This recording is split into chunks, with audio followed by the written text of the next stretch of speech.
amigos? ¿Qué tal? ¿Cómo están ustedes? Bueno, pues los saludamos desde la Ciudad de México en el Proyecto 2013. Recuerden ustedes que estamos transmitiendo todos los viernes de 7 a 8 de la noche desde la Ciudad de México. Y bueno, pues en estos momentos precisamente iniciamos nuestro programa de los viernes, que es Tertulia Nocturna. Recuerden ustedes que siempre pues hacemos comentarios a las noticias, no solamente nacional sino internacional, y pues hay muchos temas que tratar y evidentemente pues serán el reflejo de lo que acontece en estos días y esta última semana en todas partes del mundo. Y los saluda el comentarista Carlos Jiménez Hidalgo desde la Ciudad de México. Y bueno, amigos, pues la verdad es que acabamos de cumplir exactamente 100 años de uno de los movimientos más importantes que han sucedido en México y que tiene que ver con la Revolución Mexicana. Precisamente la fecha del 9 de febrero del año de 1913, 14, pues vimos ahí uno de los movimientos más raros que se pudieron dar con la muerte del presidente Francisco I. Madero a través de una de las traiciones más serias que se hicieron por parte del general Victoriano Huerta, que pues es inexplicable que el presidente Francisco I. Madero haya tomado una determinación en el hecho de dejar a un general federal del gobierno porfirista que continuara con las secciones de los trabajos de continuidad después del triunfo de la Revolución Mexicana. Dice: con la muerte de Madero en 1913 llegó a su fin una aventura democrática. En una carta de la época reproducida aquí, uno de los conspiradores, Rafael de Zayas, narra las acciones para derrocarlo, mientras que en un ensayo Carlos Silva sitúa a Huerta en el epicentro de la traición. Evidentemente aquí hay todavía una serie de discusiones ahora en estas fechas del centenario del 9 de febrero de 1913, en donde se inicia la decena trágica. Pues la publicación que se ha hecho en todos los periódicos, quiero hacer mención específicamente en el periódico Reforma, quien ha publicado toda una serie de datos, no solamente el periódico Reforma, el periódico El Universal, quienes han hecho pues algunos elementos de estudio con respecto a ello. Yo quisiera presentarles a ustedes parte de la portada de lo que el suplemento cultural de Reforma de los domingos, y que se refiere al ángel, el ángel, y nos presenta esta memoria de las imágenes correspondientes a la decena trágica, y nos habla pues presentan fotografías, un estudio muy interesante de febrero de 1913. Más de 80 fotógrafos salieron a la calle a cubrir el evento y su obra quedó como testigo y como testimonio de lo que aconteció en aquella época. Y bueno, pues aquí estamos viendo al frente, vemos al presidente Francisco I. Madero, y a la parte posterior pues tenemos a Victoriano Huerta. Y no solamente eso, me permito mencionar que las secciones de cultura, tanto del periódico Reforma como del Universal, y vamos a ver otro elemento inspirado en lo que ellos llaman la decena trágica. El sitio de guerra del 9 al 18 de febrero, los rumbos del centro de la capital fueron ocupados por las fuerzas rebeldes y el ejército leal de Madero. La zona de combate se concentró en el perímetro que va desde Paseo de la Reforma hasta el Salto del Agua y la Plaza de la Constitución en la avenida Juárez. Los daños: decenas de edificios, calles fueron destruidas por los cañonazos lanzados desde la Ciudadela. Y aquí hay un elemento muy interesante: el saldo de ese tercer día de combates. Los reportes oficiales contabilizaban 200 muertos y 300 heridos. Otras fuentes, como el diario del Periódico Nacional Independiente, en su fecha del 11 de febrero de 1913, calculaba unas 700 víctimas entre muertos y heridos. Pues aquí, esto es lo interesante de las publicaciones que ha hecho pues el periódico Reforma y el Universal. Quisiera presentarles a ustedes pues una serie de fotografías del periódico El Universal, que yo creo que fueron pues la contabilidad que se dieron de aquellas muertes en aquel momento. Aquí tenemos otra sección del periódico El Universal, en la sección de cultura, donde nos está diciendo que precisamente todos los acontecimientos, y hay una fotografía en la parte inferior donde dice: en el muro oriente de la penitenciaría de Lecumberri, hoy sede del Archivo General de la Nación, un monumento con las caras grabadas de Francisco I. Madero y Pino Suárez que recuerdan la tragedia la noche del 22 de febrero de 1913. Así, hace 100 años, en los llanos de San Lázaro, en una madrugada fría y sombría, se escribiría una de las páginas más trágicas de la historia de México. Presidente y vicepresidente serían asesinados a fuego de metralla y con ellos la incipiente democracia apenas puesta en práctica 2 años antes en la campaña presidencial de Madero. Bueno, pues esto es parte, amigos, de lo que acontece. Vemos aquí fotografías muy interesantes de soldados pecho tierra disparando precisamente ahí en la calle de Valderas, y sobre todo, bueno, pues también tenemos Santiago Tlatelolco, que fue atacado, que era la prisión militar. Hoy Santiago Tlatelolco podríamos decir que es la unidad habitacional que corresponde a Santiago Tlatelolco, la unidad habitacional, en donde, bueno, pues parece que este lugar ha tenido siempre en la historia una serie de tragedias muy particulares. Le pido a Diana Cruz que si nos puede buscar, por favor, ahí algunas imágenes de la Revolución Mexicana, sobre todo de Francisco I. Madero, ya que estamos comentando este hecho. Y también aparecen pues algunas fotografías, algunas imágenes de 1913 y ahora 2013, en este centenario del movimiento de la Decena Trágica, pues que se están haciendo una serie de publicaciones muy importantes en muchos periódicos contemporáneos.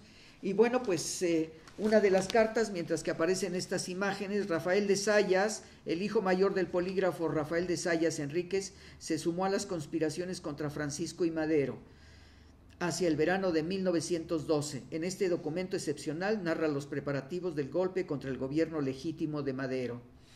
Describe unas estrategias y da nombres de quienes participaron en él. Se trata de una extensa carta inconclusa, por cierto, dirigida a uno de sus hermanos y artistas y el escritor Marius de Zayas, quien vivía en la ciudad de Nueva York desde 1907. Bueno, pues aquí es parte de estos elementos que se publica en El Ángel y en los periódicos.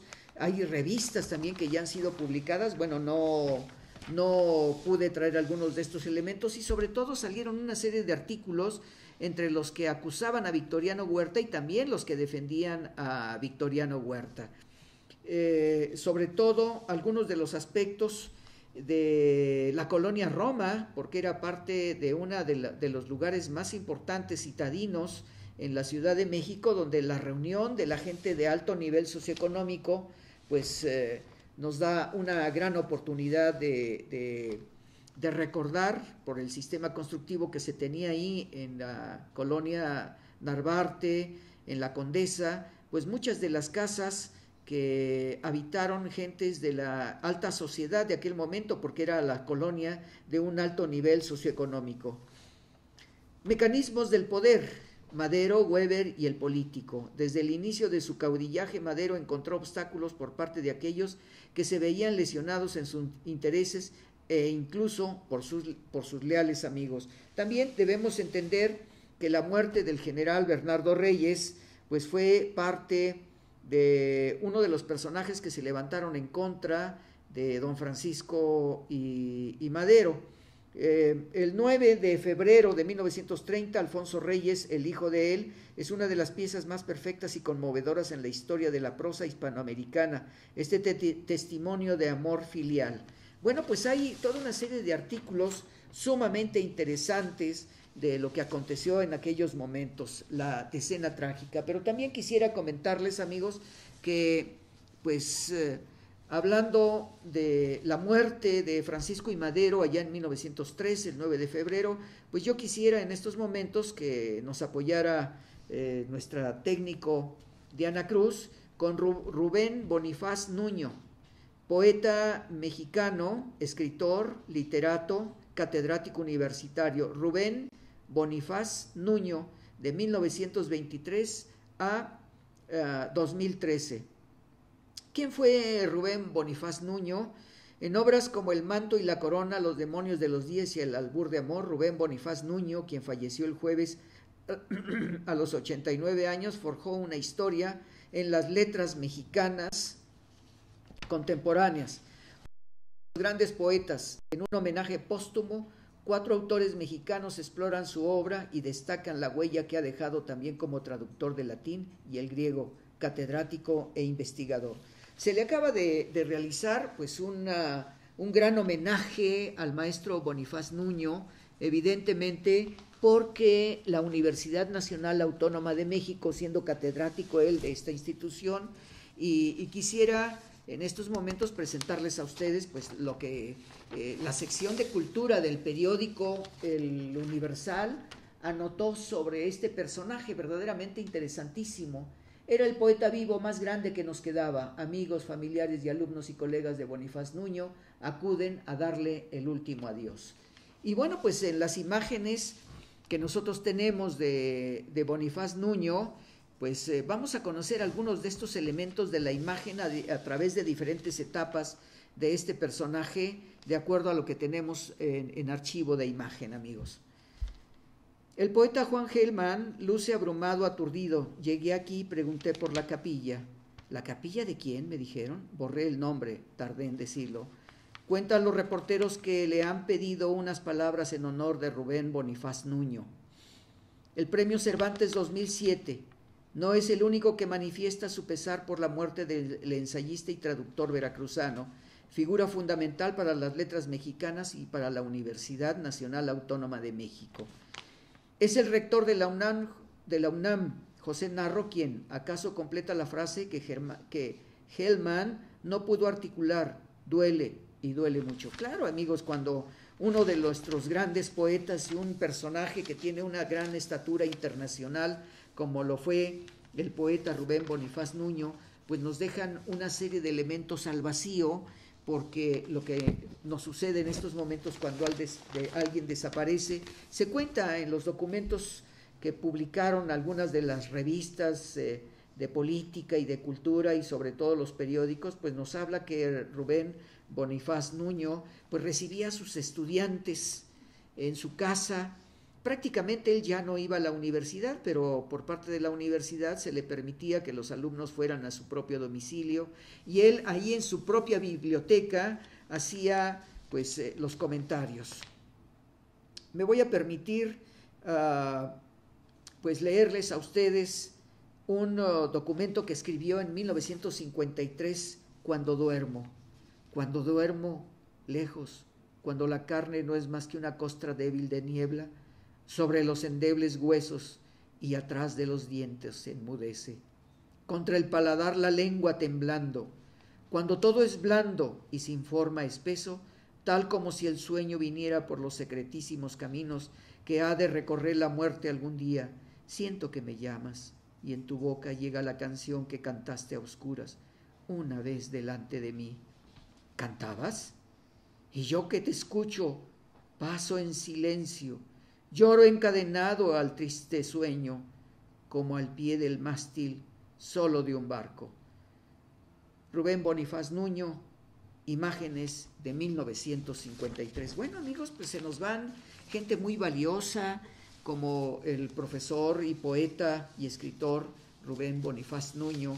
Y bueno, pues es de lamentarse porque permanentemente, diariamente estamos escuchando, amigos, pues estos graves problemas de la muerte y la desaparición de algunos personajes que se van en su momento y nos dejan un vacío muy fuerte, pero nos dejan su obra en los documentos publicados, en los libros, en los periódicos. Pero también hay un elemento que a mí me parece muy interesante, que no nada más es recordar a uno de estos poetas, sino quiero mencionar también a Ricardo Garibay. Ricardo Garibay, para nosotros, pues los que tuvimos oportunidad de verlo muchas veces en la televisión, en las programaciones, pues a Ricardo Garibay, a los 90 años de su nacimiento, que era un hombre pues regordete, bajo de estatura, bueno, no bajo de estatura, en la televisión se veía bajo de estatura, pero alto. Y Ricardo Garibay tenía un programa en televisión, en Canal 11, donde él hacía comentarios de bibliografías muy importantes, y Ricardo Garibay también nos enseñó algo muy importante, nos enseñó a escucharnos, nos enseñó a escucharnos a nosotros mismos y saber escuchar a los demás. Afirma sin dudar el poeta y editor Sandro Cohen, es uno de los grandes retratistas de la sociedad mexicana. La mostró con todos sus absurdos y sus injusticias, según agrega el escritor Servín. Ambos ensayistas revaloraron hoy la obra del polémico narrador hidalguense en el marco del 90 aniversario de su natalicio, que se conmemoró el pasado 18 de enero, con la charla Los otros años de Ricardo Garibay en el Centro de Creación Literaria Javier Villarrutia. Bueno, pues esta es parte para recordar a estos poetas que se nos han ido y a estos escritores. Ricardo Garibay pues dejó pues algunos escritos muy importantes.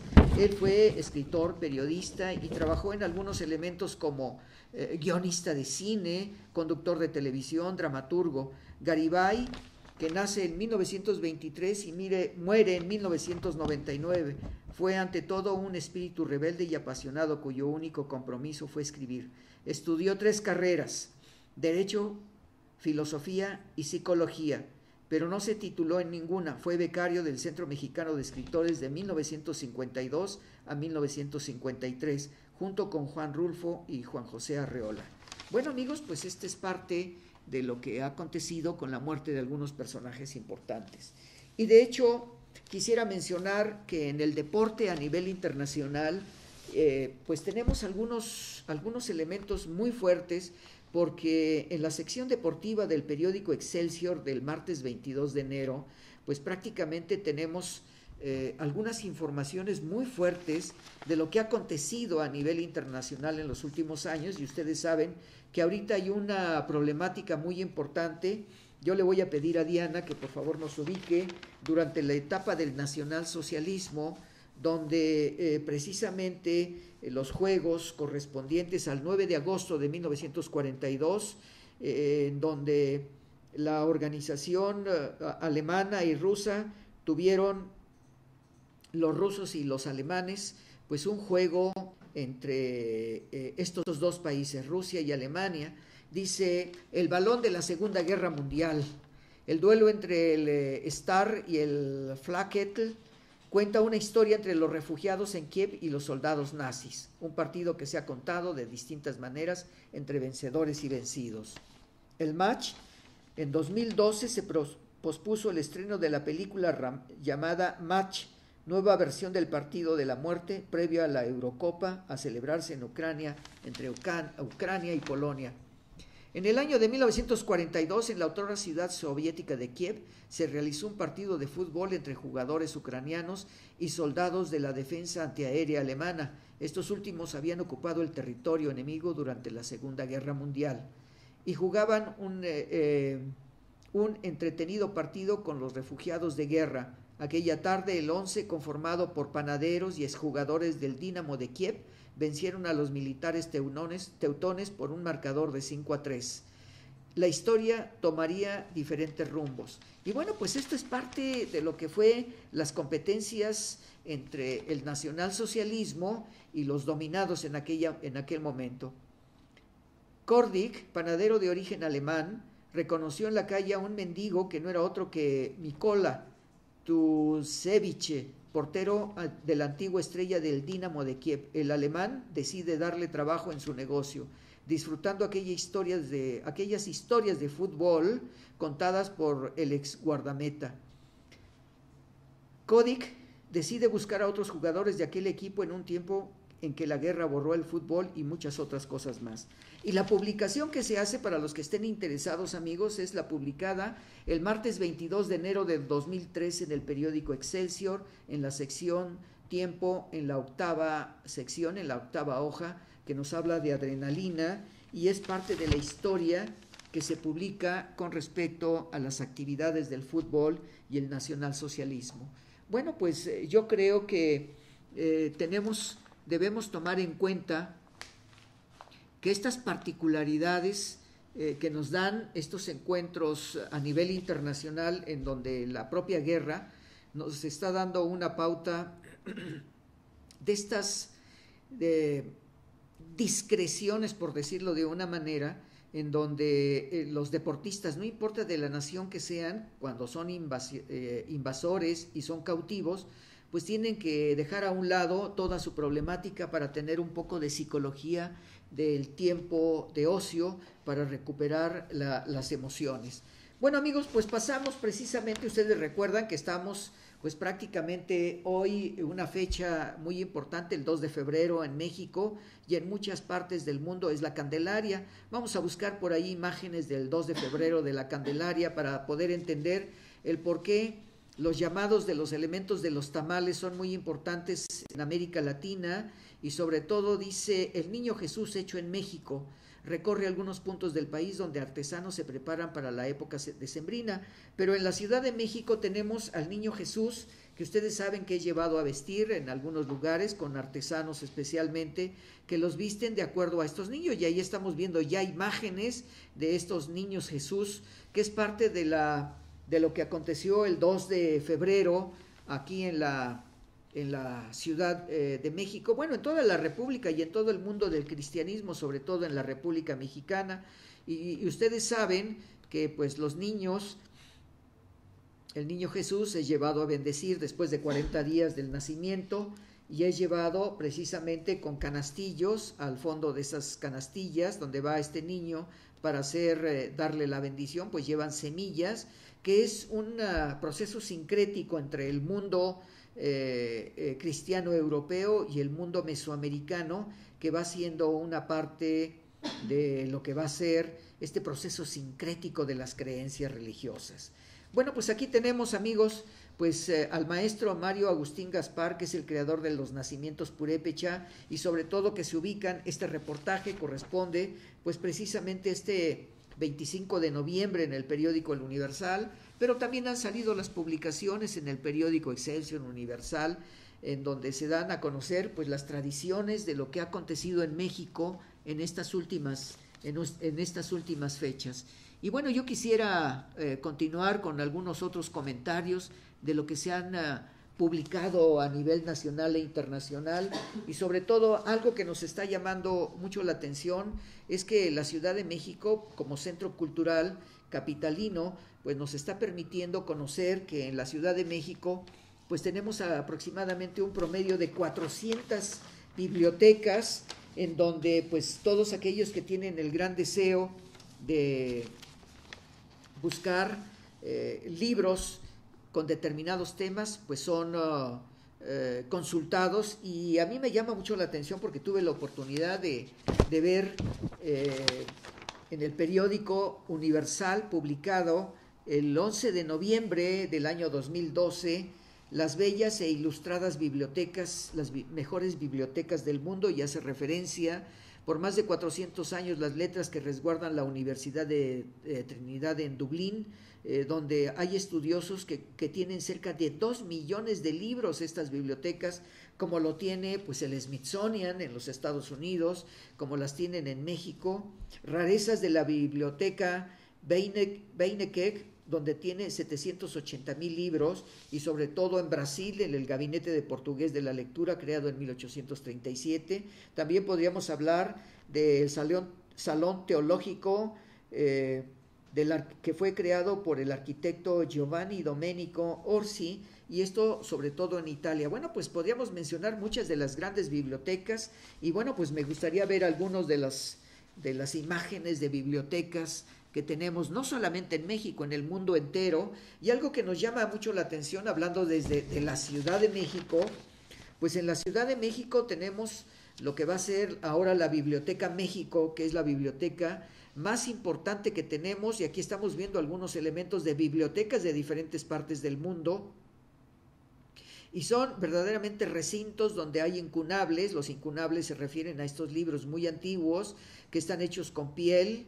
Hay algunos de ellos, bueno, conforme va avanzando la etapa histórica, hasta llegar ahora prácticamente ya las bibliotecas, alguien dice que van a desaparecer. No, las bibliotecas no van a desaparecer.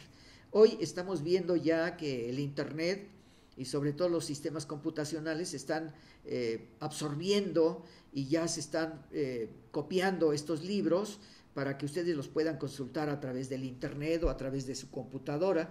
Y bueno, pues hablábamos de la Ciudad de México, donde en la Ciudadela pues se habla de la compra de bibliotecas de escritores sumamente interesantes, y parece que en estos momentos pues se tienen algunos autores importantes, entre ellos a Carlos Monsiváis, que falleció hace unos años, y en julio de 2011 se anunció un gran proyecto de creación, la Ciudad de los Libros en la Ciudadela, con una inversión de 550 millones de pesos. Ese ambicioso plan incluirá la recuperación e intervención integral del inmueble del siglo XVIII, para dotar de nuevas áreas a la Biblioteca México y José Vasconcelos y el Centro de la Imagen.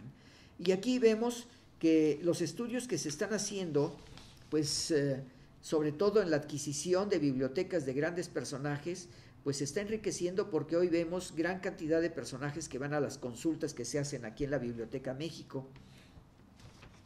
Dice, no solo por los miles de libros que contienen los 5 fondos bibliográficos José Luis Martínez, historiador, Antonio Castro y Leal, Jaime García Terrés, Ali Chumacero y Carlos Monsiváis, sumados a los otros miles que contiene la colección general, ha comenzado a ser tomada por los visitantes, y algunos estudiantes empiezan a llegar al recinto que fue reabierto el 21 de noviembre de 2012.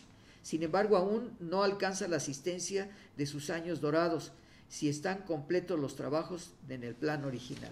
Bueno, pues los invitaríamos, amigos, para que ustedes fueran a visitar estos centros de estas bibliotecas verdaderamente maravillosas. Ya más adelante comentaré algunos elementos de los coleccionistas de libros y de las maravillas, como el maestro Ali Chumacero, que tuve la oportunidad de conocerlo a él unos meses antes de fallecer, pero la verdad de su biblioteca eran más de 15,000 volúmenes que ahora pasan a formar parte de esta biblioteca. Pero también nos encontramos con publicaciones de los llamados libros, los libros religiosos, y esta es parte en donde la industria editorial de la publicación en cada uno de los temas es verdaderamente extraordinaria. En 2011 el 14% del total de las publicaciones importadas fueron religiosas, el segundo más importante tras la literatura. Y bueno, sabemos que mucha gente pues va a buscar libros religiosos. He tenido la oportunidad de consultar algunos documentos. Cuando nos encontramos alguna información periodística, vamos a buscar, por ejemplo, la historia de las religiones, y hemos encontrado documentos verdaderamente extraordinarios a través de lo que ustedes están apreciando con estas bibliotecas. Todos aquellos que tienen interés de ir a buscar datos para poder presentar trabajos o hacer algunas otras actividades, bueno, pues amigos, ya lo saben que hay que ir a consultar a las bibliotecas. Sobre todo hoy la Ciudad de México se ha enriquecido en una forma verdaderamente extraordinaria, porque hoy en todos los jardines de la Ciudad de México hay una biblioteca para estudiantes de primaria y secundaria, y verdaderamente es interesante cómo los estudiantes van a estos lugares a las consultas.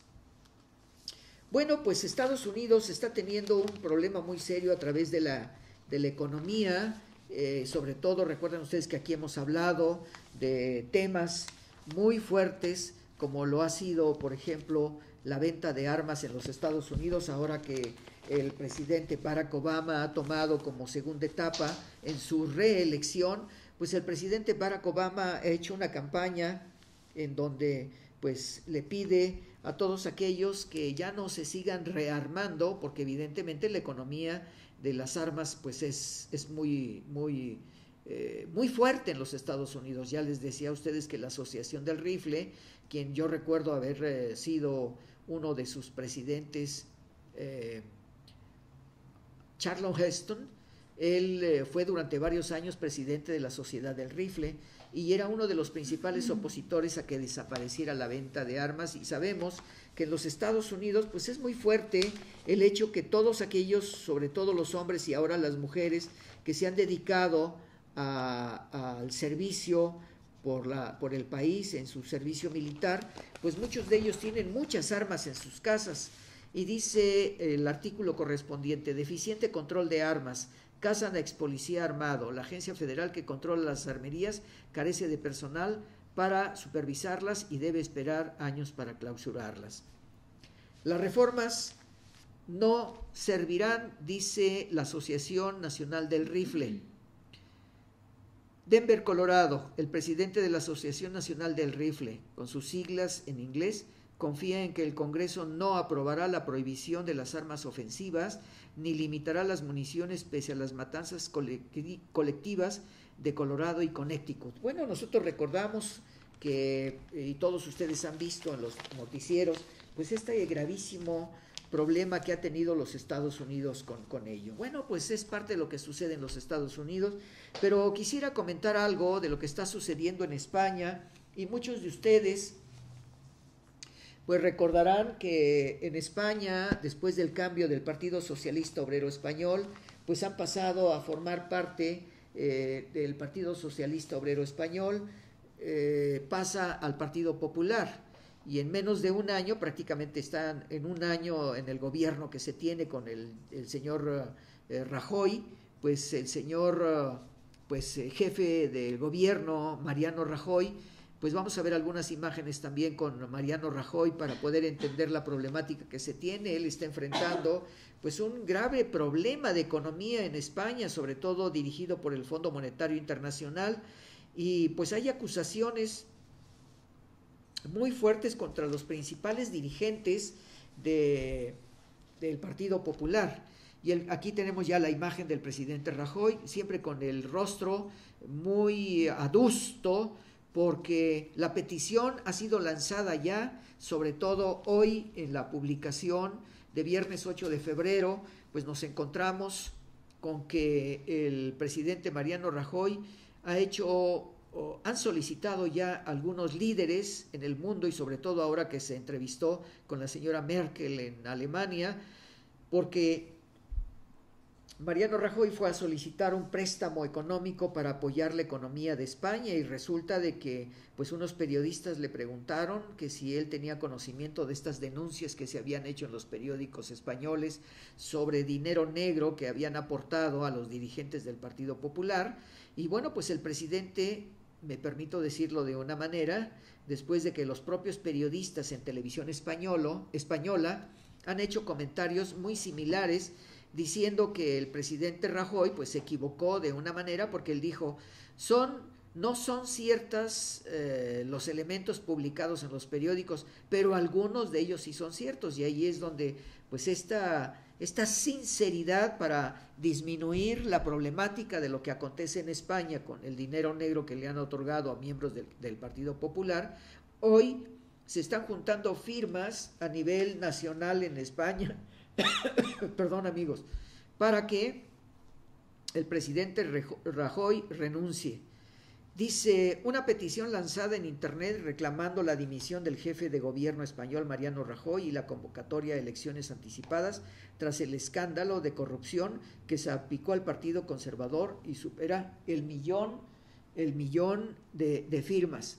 La petición se puso en marcha en la plataforma virtual el 31 de enero, el mismo día en que el diario El País publicó informaciones sobre una presunta contabilidad oculta del Partido Popular en el poder en España y que salpicaba a Rajoy. No solamente a Rajoy, a toda la estructura de la dirigencia política, porque a todos aquellos que están en los principales puestos, pues en estos momentos les están sacando pues que recibieron dinero negro, o sea, dinero que no saben de dónde llegó, pero que hay un miembro que tiene 22 millones de euros en el banco. Y este es uno de los graves problemas que está teniendo el presidente Rajoy. Y no solamente podríamos comentar eso, amigos, sino que dentro de los periódicos como Reforma, en la sección internacional, pues ha presentado a un grupo de personajes, y me voy a permitir, de acuerdo a la publicación que se hizo por Yolanda Martínez, corresponsal, que habla de estos elementos, y así como Luis Méndez. Yolanda Martínez, bueno, es corresponsal en La Habana, pero Luis Martínez, como corresponsal en España, dice, afirman que recibía 25.200 euros al año de empresarios. Implican a Rajoy en corruptelas, doble nómina. Según El País, la cúpula del PP recibió pagos extraordinarios desde 1990, la mayoría de ellos provenían de donaciones de constructoras. Dice Luis Bárcenas, ex tesorero del Partido Popular de 2008 a 2009, dice, se le entregaron 380,000 euros. Él tiene aproximadamente, por lo que han dicho en bancos en Suiza, 20 millones de euros. Dice Álvaro Lapuerta, ex tesorero del PP de 1993 a 2008, le otorgaron 1.315.000 euros. El dinero llegaba a una cuenta del Banco Vitoria. Mariano Rajoy, presidente del gobierno español, de 2011 a la fecha, le entregaban 25.200 euros anuales de 1997 a 2008. José María Aznar, expresidente del gobierno español, de 1996 a 2004, 48.000 euros en 1990. María Dolores de Cospedal, secretaria general del Partido Popular,